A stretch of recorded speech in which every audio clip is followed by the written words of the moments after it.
Hey everyone, I'm Patrick Jones, and welcome to episode 73 of That Gives Me Anxiety. Part 2 of Overthinking.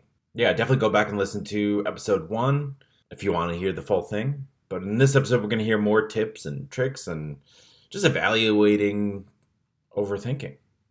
Oh man, what a weekend. Weather was great, really hot. Oof, a lot of sweating. You just watched me climb down the stairs there. Really excited but the sweating. Saw some friends. That's always nice. Went to see some concerts. I guess one concert, but a festival. The High Water Festival here, which is at an old Navy base. Saw a couple bands I didn't really know. Then Big Boy from Outkast, which feels weird. Big Boy. It feels like a character, like a Nick Kroll character. But he was awesome. He was good. Like, I mean, how many hits does Outkast have? But the best band that we saw was Bleachers. Man, brought the house down. So much fun. Really, really great to see them live. I brought out Lana Del Rey, Beck, and the lead singer brought out his dad. Which is awesome. Just bring out your dad. Dad was hammering on the guitar. Way to go, Dad. And on top of that, I was sober. Went to the concert sober, had a great time. I'm not trying to preach here, but not peeing every 4 seconds. Not waiting on a line half the time. I could just enjoy the music, to buy a beer and spending, 4 times as much money as I spent. I mean, we got some popcorn and some snacks and some non-alcoholic beverages, but the lines for that are nothing because everyone's getting drunk. Again, no judgment. That's usually me, but I'm trying to turn the dial back a bit, and just nice to put it out there. I had a great time. Oh, and on top of that, we had a rescue mission. We wanted this banana plant for the front of our house. Everyone keeps laughing at me when I ask whether or not the banana plant produces bananas. I don't know why people are laughing at me. That's what it's called. But it also might not. So am I stupid or is it obvious? I can't tell. I really can't tell. But we realized when this house was built, there was non-native South Carolina soil placed to help raise the house up a bit to, for flooding purposes. And so the banana plant that we planted was dying, very clearly dying. And so we had to dig out all that clay and add drainage rocks and sand and soil that the banana plant likes. Of course, I threw up my back. What else is new? But yeah, fingers crossed, because it was such a beautiful plant when we bought it that I definitely do not want it to die. And we'll feel even better, if we rescued this thing. We really did our research and put our backs into it. Oh, come on, banana plant. Let's see if you actually produce bananas. Well, like I said, this episode is part 2 on overthinking with my friend Lilly Stanton and mental health expert Shelena Yarukhina. I'm really excited. I mean, listening back on part 1, overthinking really can just overtake your mental well-being, right? You can just keep yourself in a prison. So I think this is a really important topic that a lot of people can get some use out of. But before we get to the interviews, I just want to remind you, if you're liking the show, to please remember to rate and review it. 5 stars, I love this podcast message. Goes well and helps out with the algorithm so other people can find this show.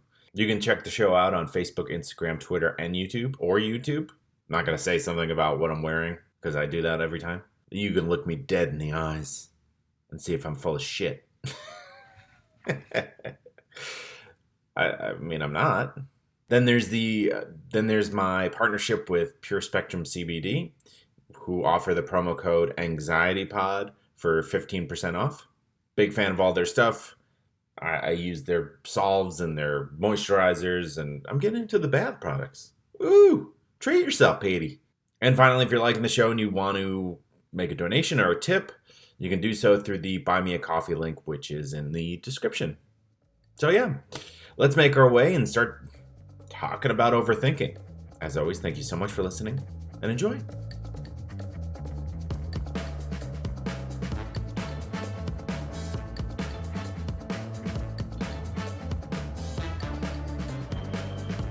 Joining me again for part 2 on Overthinking, I have my friend Lilly Stanton, who's an improviser and a teacher. Lilly, thanks for coming back.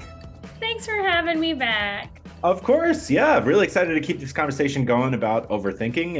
And for the listeners, I should also mention we also interviewed Shelena Yarukhina, who's a mental health professional, to help us stop overthinking a little bit. So I'm curious whether or not you described in the last episode how you were in a religious family or situation, or I don't know how you would choose to describe it, as a little kid, and that may have led to overthinking. But outside of that, do you think that you overthought a lot as a child?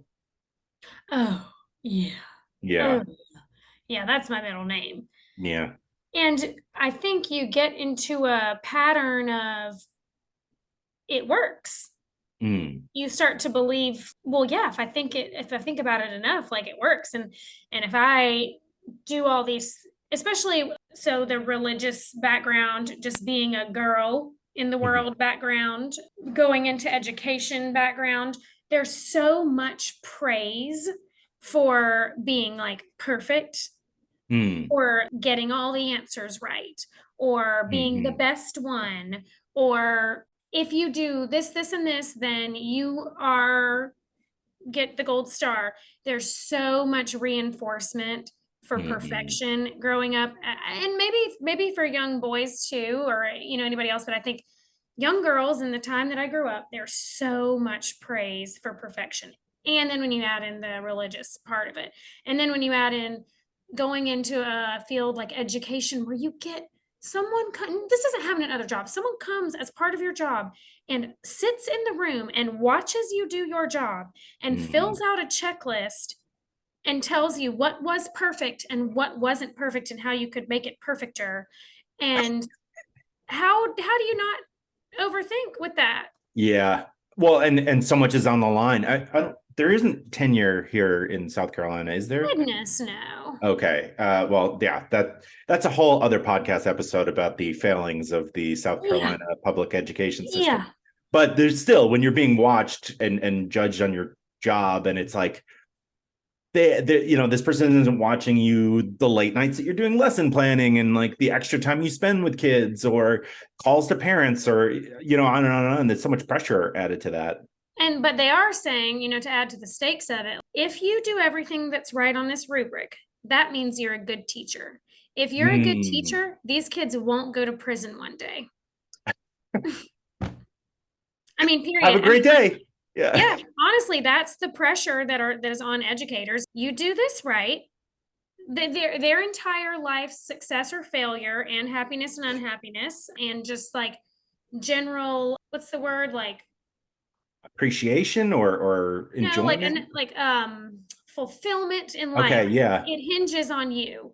Hinges Hmm. on you showing up to this classroom and doing everything right all the time.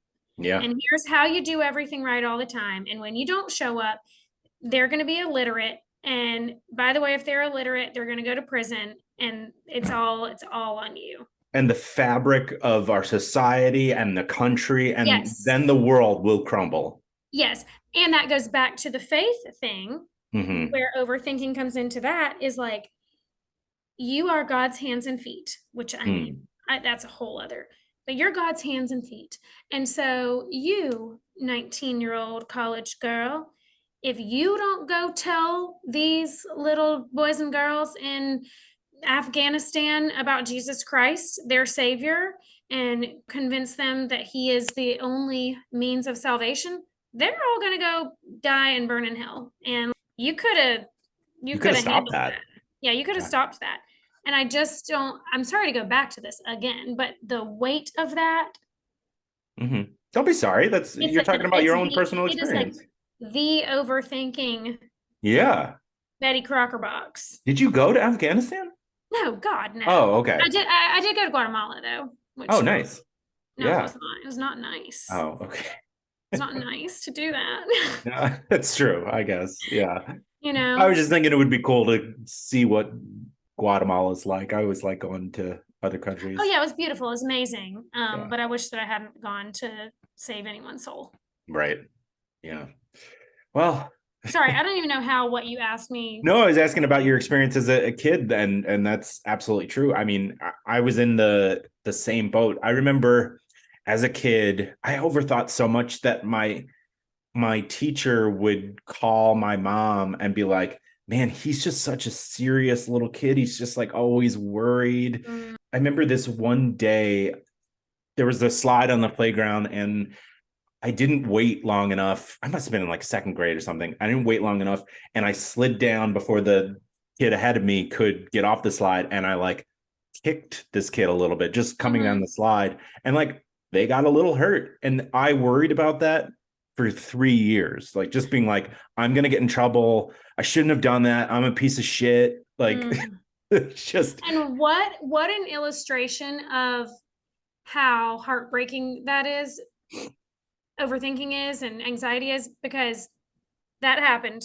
You were mhm. 36 and you remember that moment. Yeah. Patrick, I'm going to tell you, as somebody who's on the playground every day, Yeah. that happens 17 times a day, every day, minimum 17 times a day, minimum, every day, 180 days a year, in hmm every school in America. Yeah, I'm And that's sure. something that has put weight on your heart and your life. Yeah, And I've seen seriously. literally hundreds of kids recover from getting kicked in the back on the slide just fine. I've been kicked in the back on a slide and wrote it off for the other person, just being like, oh, yeah, like, I don't think you meant anything by it. Yeah, Like, no worries, whatever. dude. Yeah, Yeah. But I did not offer myself the same yeah, love, I guess. Yeah. yeah, yeah. We Oh, never do. So yeah. sad. Yes, it is. Well, that's a perfect down moment to go to the first clip of this episode with Shelena. I'm curious. So you described, and I don't think this is something that happens instantaneously. You know, you're talking about how you work with people in an ongoing manner. But going back to the example of picking out an outfit and going from 3 choices to 20, Mhm. how do you help someone start to find that line where thinking sort of switches? I mean, I imagine there's like a gray area in between there, but what is it? Does it feel different? Like what should people be kind of looking for as they approach that line? So with this one, the most important skill is reality check.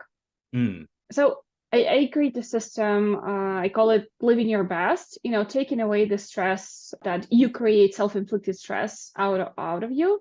hmm And one of the foundational skills is reality check, checking what's exactly happening. If hmm you're looking at your outfits and you're like, I feel overwhelmed at the moment, but because, okay, some people actually can pick out of 20 and they're going to enjoy the process. mm, So with this one, if they enjoy the process, it's not overthinking, it's helpful for them. They are liking it, they have time for it. Why not? You right. know? Yeah. It's not Blessing. about exactly, it's not about even what they do, but how they relate to it. But hmm if you're stuck in your nervousness and you're looking and you're trying and you're like, wow, then reality check. What criteria from the outside world, not in your head, but from the hmm outside world you should meet? And with this one, I usually get minimum, not like the best Oscar style look like. No, minimum, which is okay. hmm It's like sometimes we want to do, Oscar style Sure. gowns and everything. Yeah, but every day probably not. Again, some people might, and if they like it, it's great. But if they feel obligated, that creates suffering and that creates stress.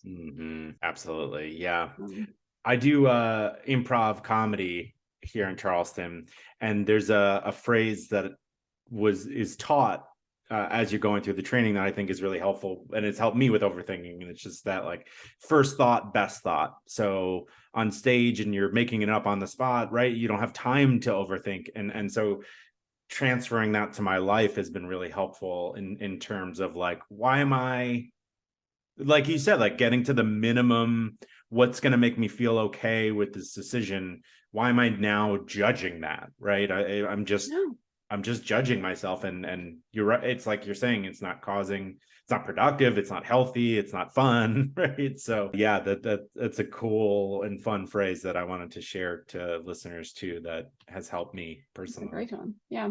There's also, I can share a tip. I call it happiness test. I believe it's from Anne Duke Decision Making, and I forgot the name of the book, but I'll find it and I'll send it your way. But it's a great one in terms of decision making. So happiness test is the one when you check how much, well, suffering or happiness the decision would cost you. And for example, breakfast. You're picking a place for brunch, and some people stuck with that. They should, check 10 places, call 10 places. Like imagine it's just breakfast.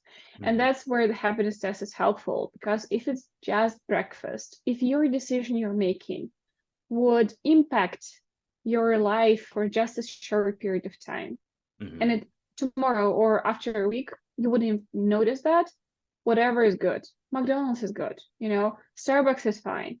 Anything is fine, because you're wasting time and energy into something that is not important. Right.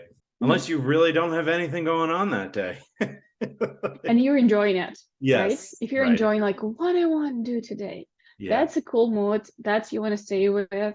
But if you're suffering, you're like, I need it sooner. Just go to the closest McDonald's, honestly. Get it done. Yeah, absolutely. Get it done. Yeah. Another one with big decisions. They seem to be they impacting our happiness, like applying for a job or buying a house, and that's a big kind of happiness test, right? So, but here's the thing with this one, to make a move, people again stuck in their overthinking. But with this one, make a move would cost you nothing. For example, with some decisions, you're making a move and then it costs you $1 million or a lot of time. But for example, with offering a house, it's a freebie. It's a free roll. You just make an offer, and if you got the house, you got the house you wanted. And if you didn't, well, you pay nothing. Maximum is your time for like a few hours of submitting the offer. Right. But people as opposed to not doing it at all, right? Some people talk themselves out of it. Yeah. So the first one, you're checking the happiness test, how big is the impact? And the second one, you're checking the worst outcome for this action. Not for you not buying the house, but for you, not making an offer. What the worst outcome? They wouldn't take an offer. Yeah. Right. So the worst outcome is like zilch. It's nothing. Status but quo. If you're and there's so many similar things. Going to a meeting, applying for a job, where actually coming costs you nothing. But if you get lucky, at the end you'll get your lottery winner this way. Yeah, that leads me to another question I want to ask you. So some of the scenarios that we've been running through are on the smaller end, like choosing an outfit or deciding where to go for breakfast. But some decisions do require a ton of thinking, right? And so it may make it different. Like using an example of buying a house, I recently bought a house with my fiance, and you have to, thank you. Oh my gosh, what a process. You do have to weigh the neighborhoods, the schools, the that, the commute. I mean, the line of overthinking almost doesn't exist, and you will suffer during that. So like some big decisions you do have to overthink, I guess. But I'm curious if you have a different perspective on something like that. This one, it's not necessarily overthinking. Overthinking would be if you're making this whole list and it does not match the reality. Let's say you want 10 out of 10 schools, and this list is like 20 pages long, and then there's nothing like this. So you overthought the whole process. Right. Okay. Right. And then you're scared to apply to what's in the market. So you didn't do the reality check. So you didn't check what's actually available. But what you're describing, it's a painful, but it's a decision-making process as it is, because you're creating your priorities. You're making the list of what's important. And most recommendations, they're like 10 points max and three the more important, right? Right. And that's actually a good measure for overthinking. If you like, it should beat all 20 unrealistic expectations, right? And it creates suffering. Again, the whole process is also not easy, not helpful, a lot of anxiety. And it's true. It's also, I would say, probably 50-50 of your thinking would be anxious-based overthinking, just in case. But if you're able to create a checklist that works for you, for your buying a house, and implement it, and it matches the reality. So it's not like I'm buying a 4-bedroom house for $500, for 500,000 in Seattle, which Yeah. is, I don't know where it's possible in Seattle right now. I don't know about Charleston, but market in Seattle is crazy. Yeah. There's a lot of yeah. new things being built in Charleston, so that's not crazy. That is possible. Nice. So if you're in Seattle and you're having that problem, to listeners, consider South Carolina if that's what you need. Yeah, well, okay, I will actually think about it. Yeah. And the sun is shining. You can see it right in my eyes here the whole time.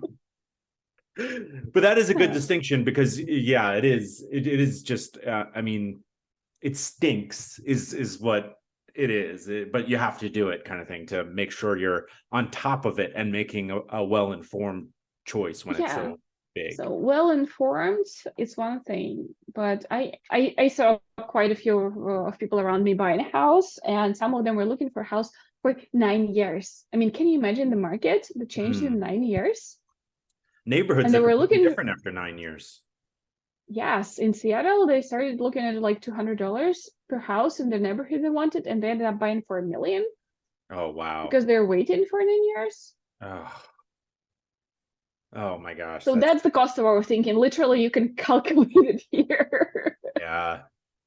Well, and like people can overthink the interest rates and the this and then that. It's just it seems more that like housing is just more need based, and you know, when you're ready to sort of settle down and get your own space, as opposed to like something's gonna come in our favor at some point. You know, you'll overthink and overweight. Agree. Those are big decisions. Honestly, with decision making, I feel that there should be like a special course how to make decisions. You know, when to stop. I'd when take to that stop thinking about it. Yeah. Can we talk? I know you've got a lot on your plate. You've got work, you've got friends, you've got family, pets, you've got the people that you make small talk with at the coffee shop or gym. You've got that bird that you see when you wake up every morning outside your window that you've projected things onto. Look at that bird. Doesn't even love its family. It's always by itself. You do that. Everyone does that. Point is, you've got a lot on your plate. Well, that's why there's Instacart, to take a little bit off your plate. Using Instacart, you search for all your favorite foods and things that you need from the grocery store, all online, all while you're looking at that bird, wondering why it hasn't called its mom. And they deliver it to you. They go to the store and do the shopping for you. And they can deliver it in as fast as an hour. And you can sign up by clicking the link in the description, wherever you're listening or watching. And that's a great way of supporting the show. So it's a great way of supporting this show. It's a great way to make your life a little bit easier, because we all know that you have so much going on, like wondering whether that bird judges you back. One of the main points that Shelena makes in this clip is the point you were making in the first episode about checking to think about the worst outcome of each decision. And for people that didn't listen to that episode, I wanted to bring this back up, how you were describing that when you're overthinking, you'll think about the worst ramification of your choice and come to the conclusion about this isn't a life or death situation. That's a good reminder for people to break down the thought process and think about like what is the worst that could happen, because usually it's not as bad as you think. Yeah, it really usually isn't. And then I know, like I was saying, for me, the pandemic kind of crushed my overthinking, but and you were saying it kind of empowered yours, because I think the worst possible outcome during a lot of the pandemic was, well, you know, I become a super spreader and 25 people die because of me. And that is the worst possible outcome. So like, we can always acknowledge that sometimes the worst possible outcome is terrible. It is. Well, in that sense, right? Yeah. I was like really anxious because I was living in Brooklyn through most of it. And oh yeah, it would be like going to take the trash out. It's like, well, if I have COVID, then what if the little old lady who lives down the hall also I touch something, then she touches it and she's dead and it's my fault. It's like, That is heavy, and I guess I discount that at times. Do you watch The Good Place? No, I watched a few episodes. Okay, well, everyone who listens to this has to watch The Good Place, but they wait a minute. Did she say this? Did Shelena say this on the clip, or was this something else I was listening to? I don't remember her mentioning the good play. Well, Maybe I she think she did. did because she Yeah. talked about how, yeah, no, she did because how like nowadays everything you do is so interconnected. You buy a tomato and then it turns out the tomato was farmed on a farm that used unfair labor practices, and all of your every decision you make is connected to so many different things, and so everything you do is harmful, and it's Mm-hmm. so hard it's simultaneously so hard to do the quote unquote right thing. And like I've said before, we're constantly sent the message that we can do the right thing if we Mm-hmm. just X, Y, and Z. If you just weren't such a piece of trash, Right. right? Yeah. Like there's there is that level in a lot of our decisions of judgment that gets placed, right? Yeah. So I said it tongue in cheek, but like it kind of is serious.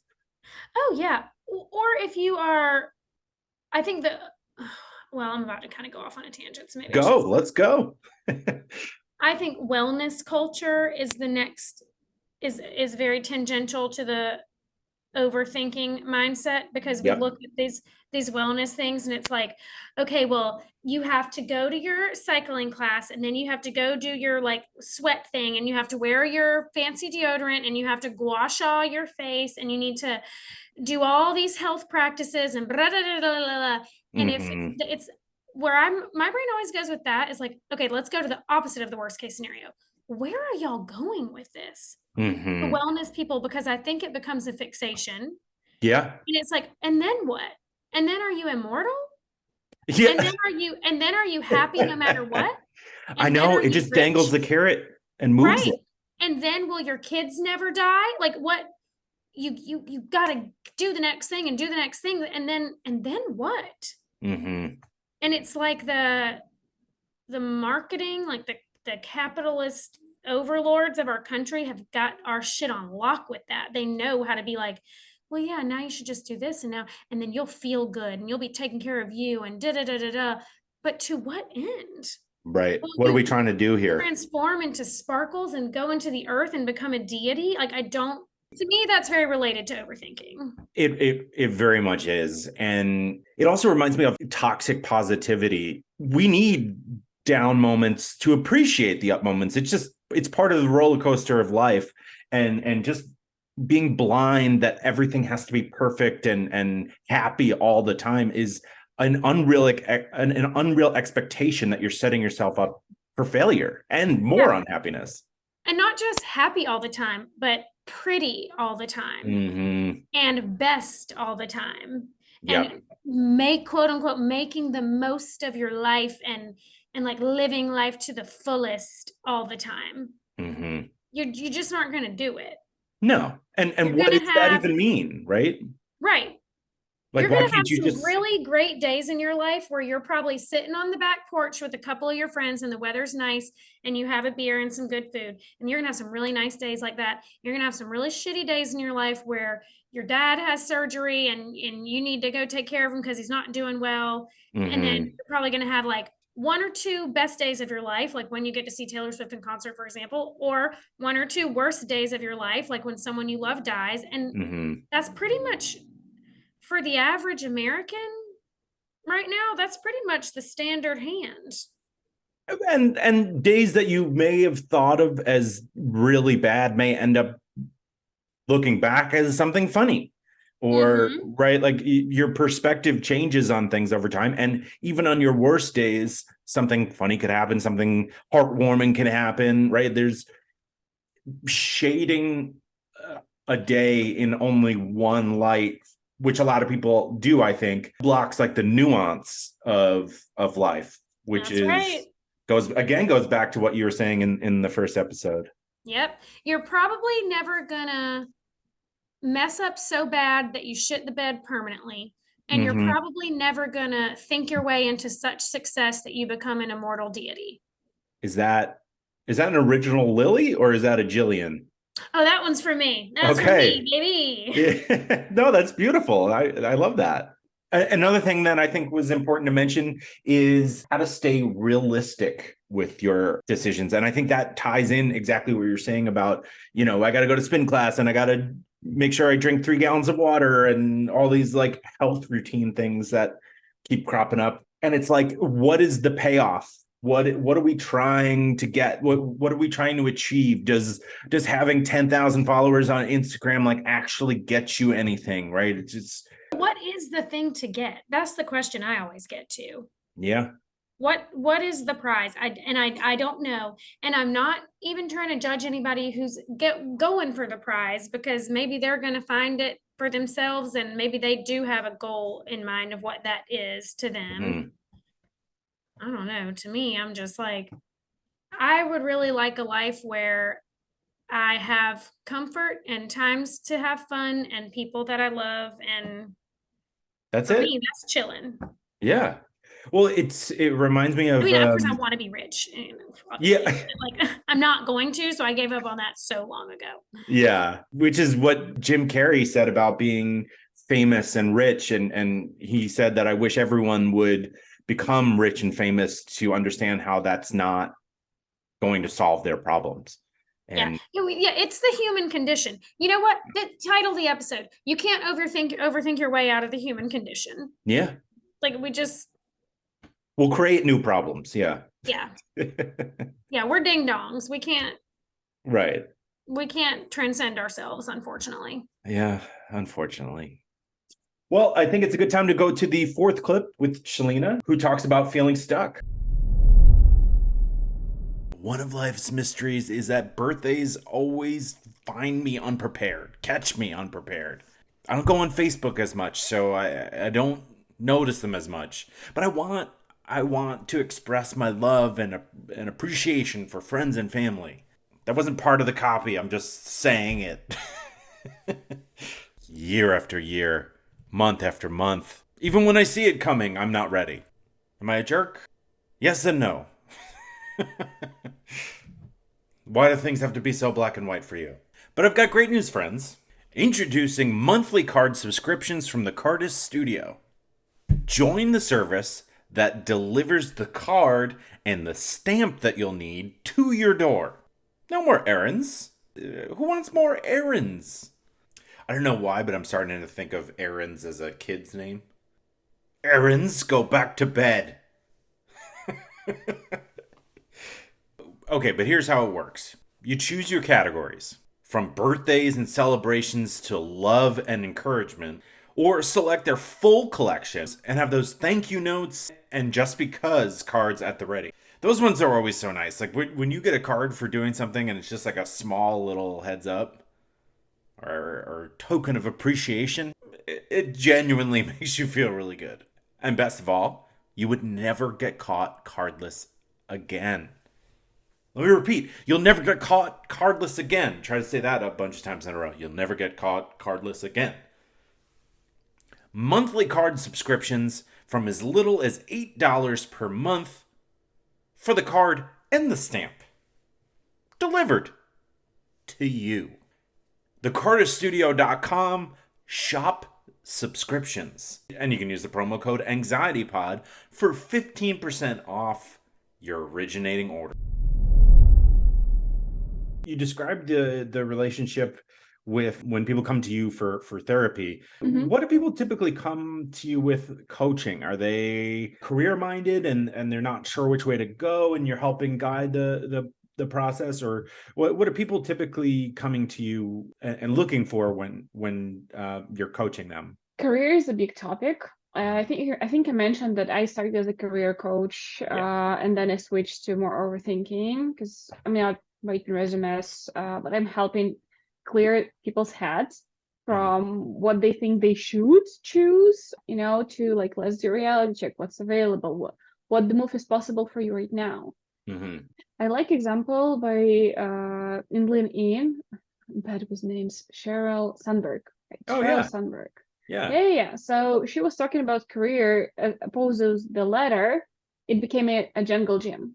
Mm-hmm. And, in the jungle gym, you're actually not looking for, the tree over there. You're you might be targeting the tree over there, but right now you're looking for the closest branch that you can grab Oh, that would move yeah. you.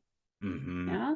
And what people usually, or people who feel stuck with career decisions, they usually think about this tree there and they don't explore branches around them. Because it's Mm-hmm. not necessarily that this branch will bring them to that tree, essentially. But Right. there's so many branches, there's so many ways, and no way is guaranteed. We don't know the future. We can't Right. control the future. And overthinking usually happens around things we can control. It's or our future, or our past, or relationships. Yeah. That's like area of we try to think it through and make sure that we know how to make it and still make mistakes. And that's very human of us. That's okay. It's kind of fun, right? If everything worked out perfectly, you would never appreciate it, right? Life would just be this bland Yeah. line of successes. So, Yeah. yeah. So I mostly work with people who are like feeling stuck and they Mm-hmm. want to move. Makes You sense. know, they want to move from what they have to something better or, you know, live their life. Mm-hmm. And in many cases, they're coming and they're like, I should feel successful. I have a job, and it could be like even high paid job, or I don't know, a tech job in Microsoft. You know, they would have a family, a good one, good relationships, healthy body, everything, but they still feel stressed Mm-hmm. all the time. Yeah, and we started exploring what actually makes them feel stressed, and 90% it's their head and overthinking what is happening. Makes There are sense. some, yeah, there's some percentage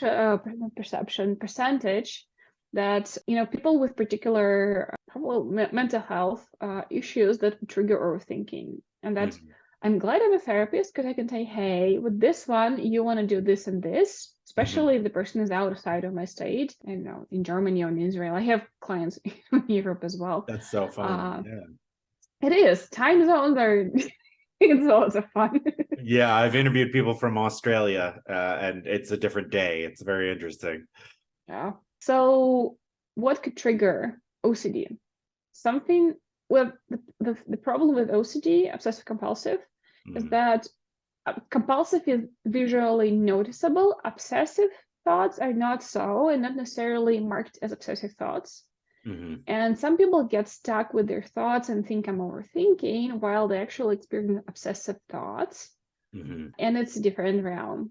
And it's my goal in therapy is to actually be able to recognize the Mm-hmm. issue of what's happening and what is causing this overthinking, what is causing this process in their head. Some people would have anxiety that would trigger the process. You know, overthinking as a habit triggers anxiety, but anxiety as a process in their body, as a trauma response, would trigger overthinking as a coping mechanism. You know, Mm-hmm. like I feel anxious, so I'm going to think it through. Right. With those, I see when I see this, when I see other anxiety symptoms, I'm like, we're gonna start with anxiety correction through the body, not through the mind. Because when the body is calm, for the mind it's so much easier to actually be calmer. Mm-hmm. And more importantly, we work with the mind, but what I do, I help to create new neural pathways, which is a Mm-hmm. biological thing, right? It's kind of a mind body, the way they connected. Mm-hmm. So to create those, it's helpful to have calmer body. It improves the flexibility, neuroplasticity of the brain. So it's just easier to create new habits. They would stick. That's one. And the third one that I found often people overthink is being on spectrum with ADHD or ADD. Okay. I work with a lot of women, and problem with women, it looks different than with men. Often boys get their diagnosis at elementary school. For girls, it shows different, usually closer to middle school. Mm-hmm. And there's a big percentage of inattentive type. You know, so those people would be in their heads, you know, head in the cloud. They would, you know, daydreaming all the time, or often. And I I have a checklist when the with the intake call. I'm like, it sounds like ADHD. Did you check? And many people would actually say, I was thinking about it and never checked. I was like, well, let's play it safe and let's think you might be in a spectrum. So what you can do and how it's going to impact you. Mm-hmm. Because with ADHD, brain functions differently, right? There is the lack of dopamine. So usually work with through the let's increase your dopamine levels. Let's create you a different goal setting system, which gives you dopamine. So you feel more motivated and you'll be not so stuck in your head or scared to move on or just daydreaming to avoid, actions. Right. Yeah, that's great. It's like, it almost doesn't matter if you're actually have it, if you're close. It's like, here's what you need to know, right? Here's how you can help yourself, right? I mean, and that's giving people tools so that they can help themselves, right? Is really the goal here. Yeah, that's literally my goal, is to give the tools to practice. Like I said, I believe regular therapy kind of creates this pattern for overthinking, Yeah, I can see especially that. when, yeah. So I'm all about, let's do something. Hmm. Let's change the way you think so you can do something. The fun parts, people are like, well, it's so hard to make a decision and everything. Like, let's just clear your head, declutter from all the thoughts. Clear the And cache, right? Like you would in your browser, in your computer. Yeah. yes, absolutely. And after that, voila, you actually have space and time to do something else. Hmm. Makes perfect So people, sense. Yeah. mhm. Well, we only have a few minutes left here before I have to let you go. I just want to make sure two things. Is there anything you think I'm missing? Anything that's important to this discussion? And while you're thinking of that, if there's anything else that you want to mention, social media or any books or blogs or anything like that that you think people should know about, or how people can find you. And I will repeat this because I'm sending like 19 questions your way, and I apologize for overwhelming you with that. That's fine. I know how to deal with that. Okay, yeah. Yeah. I guess the one thing I really want to highlight, we all overthink at some point in our lives. It's not the problem. We think, so there is a risk, there is a gray area where we overthink. Hmm. Right? And if you find yourself overthinking, it's also okay. You don't have to, beat yourself up for this, because it's another level of suffering, another level of overthinking. Right. You can just drop it. And if you don't know how, you can just find me, see what I'm writing about this, or listen to this podcast again. Hmm. I could be found on Instagram with Shelena Yarukhina, and you're probably gonna put it in your Yeah, I'm notes. gonna tag you, and so if you're listening to this, you'll tagged on all the social media, and I'll put your website in the description as well. Yep, and I will send it all your way. Well, Eventually. yeah. Well, thank you so much. I've really enjoyed this conversation, and I appreciate your time. Likewise. Thank you for having me. Of course. Okay, so I triple underline this part when I reviewed the clips, and what I'll just read it straight out. What you're doing when you're in therapy or working through overthinking issues is that you're creating new neural pathways, which is, it's crazy that it's like a real thing that's happening in your brain. You're like Yes. rewiring your brain.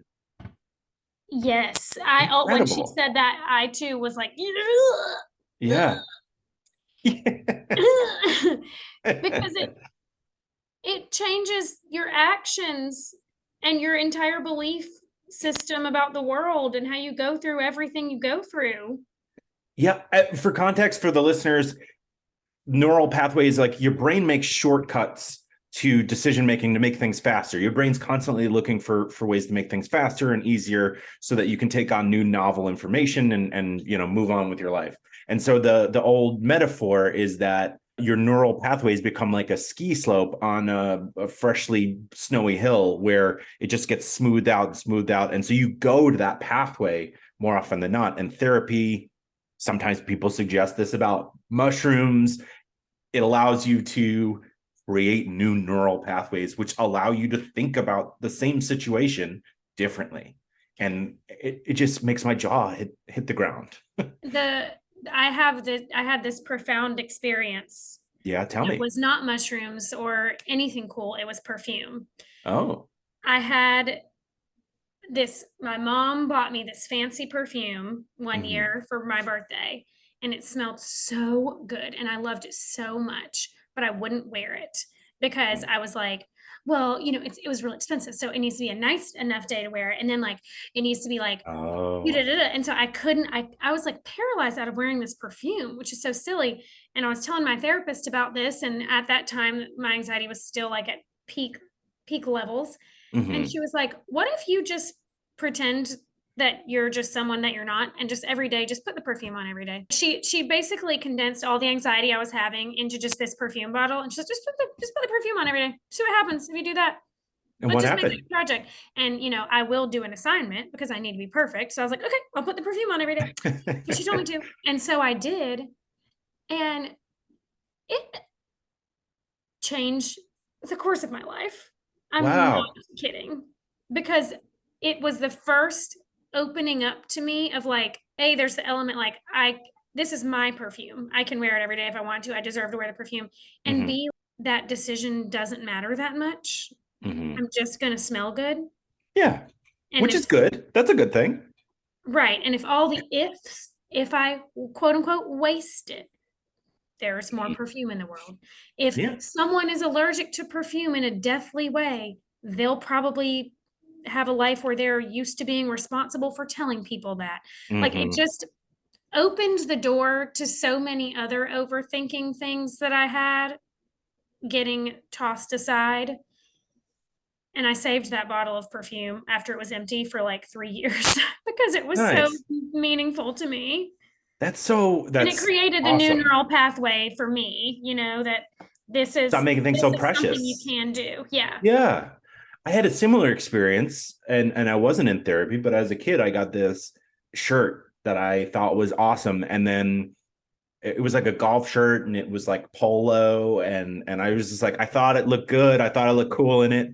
But then I started creating like when I could wear it rules in my head. And then it was like, well, it's Mhm. not like a special occasion. It's not, and it ended up that like I hardly wore this shirt and I grew out of it. Yep. So why not make a Tuesday really fun? Wear that Yeah. fun shirt that makes you happy. We all die at the end. Yeah. Wear the shirt. Wear the shirt. Yeah. There'll be other shirts, Yep. right? We're You'll gonna list love other us. shirts. Yeah. Hmm. And I'm a lot I learned that lesson now, but yeah, it's good to learn that lesson, I guess. It's wild for people like us who overthink the because I don't know anything about your childhood or anything, but I'm assuming that neither of us spent many years of our lives in pure survivalist mindset where we just had to No. do the next thing to eat or to. So it's wild how because we didn't have, we had our in the Maslow's hierarchy, we had our like base needs met, Hmm. so we were able to think about all these things, and the time that took away from us, the joy that took away from us, the strife that it caused us. Hmm. It's so sad. It is so sad. But I kind of I try to take the positive on that in that there's people out there that will never Hmm. break out of that. And I hope for people that they do eventually because life is a lot better on the other side of those lessons. Yes, Yeah. it is. Well, Lily, I've really enjoyed talking to you about overthinking in these two episodes. Yeah, you have an open invite if you ever have an idea or want to come back on. Would love to have you. Oh, heck yeah. I like talking about this stuff. Just Yeah, anytime. awesome. Anytime. And happy birthday. Thank you so Yeah. much. So there we have it, part two on overthinking.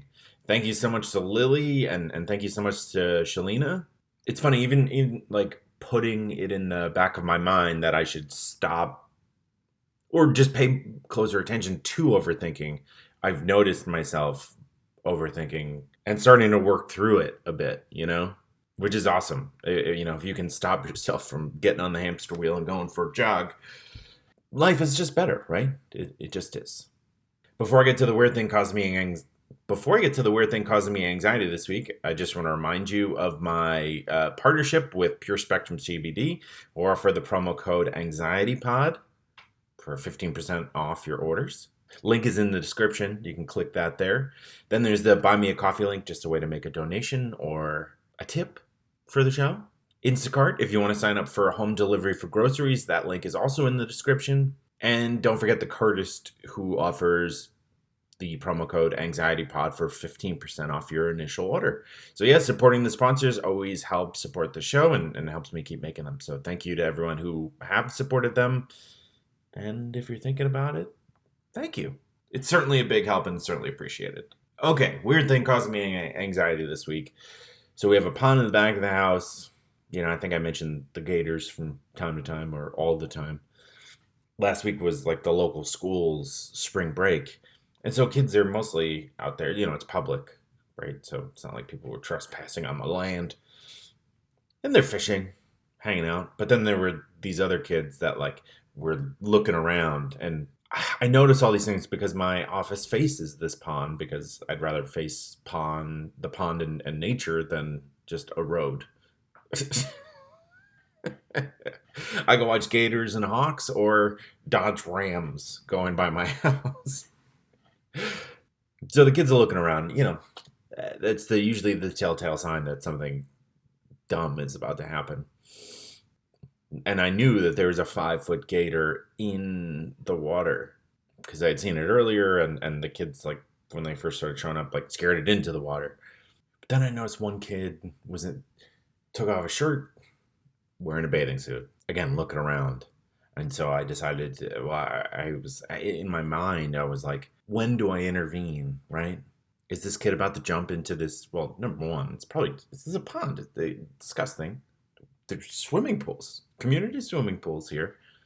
And people who have their own, make friends. And you wouldn't have to jump into a alligator-invested dumpster puddle, So I walk over to Jamie and be like, oh, what do I do? What do I do? Decide not to do anything right away, but if he jumped in, I was going to go out there. And then I watched the kid just do a cannonball right in there, and I freaked out. And I was like, oh, God, do I run out there? But I go to start running out there and just be like, get off my lawn. Not my lawn, but get out of there. What are you, crazy? There's alligators in there. But the one kid that jumped in and his friend, who of course was filming it, got to make that content, ran out before I could get out there and age myself. But, just looking out. We all do stupid things as a kid. I certainly did. But sometimes things have consequences, like losing fingers to alligators or worse. So yeah, that was a weird thing that caused me anxiety this week. Don't jump into ponds, especially ones with alligators. All right? There's a bumper sticker for you. Well, as always, thank you so much for listening. Have a great week, and I'll talk to you on Thursday.